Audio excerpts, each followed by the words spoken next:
The CSOs sometime in June met with the parties and made proposals around 5 key areas, including mining, forestry, environment, energy transition, gas, upstream, downstream petroleum, and anti-corruption.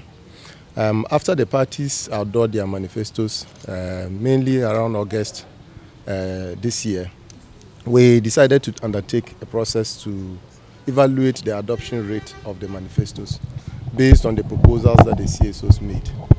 Our analysis showed that they have adopted about 40% for the MPP NDC and less than 20% for the movement for change.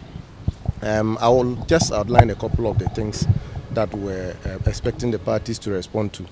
The first one really was around energy transition and the need to ensure that we adopt a pragmatic approach, because this is a global phenomenon and the dynamics are such that we can be left behind and be stranded in the scheme of things.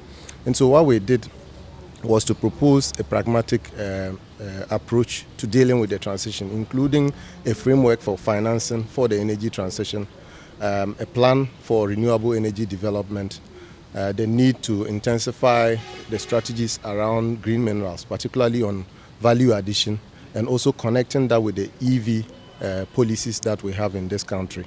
We've seen that the manifestos generally recognize the importance of energy transition. The two main parties, NDC and MPP, have made commitments around renewable energy. The MPP, for instance, talking about the need to achieve about 2,000 megawatts of solar.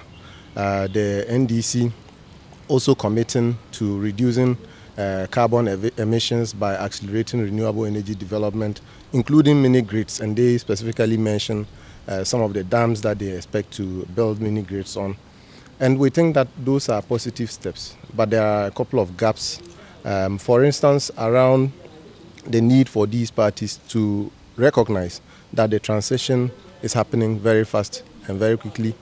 Other developed countries have targets, and we don't want to be the ground for dumping.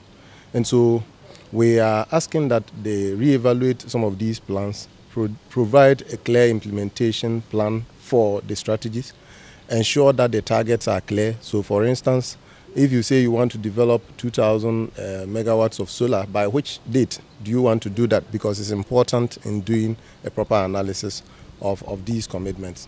If you want to build dams on Palugu or on Pra River or whichever river, how much do you intend to let that cost?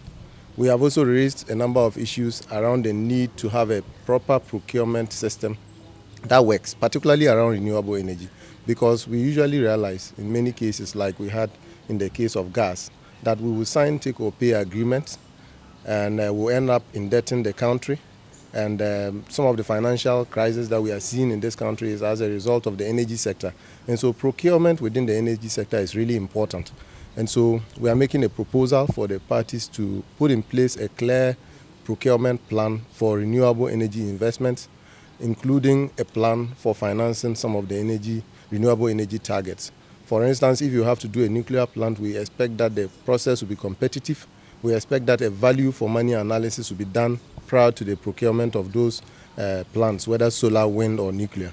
And so those are some of the clear proposals that we think are gaps that need to be addressed within the manifesto processes.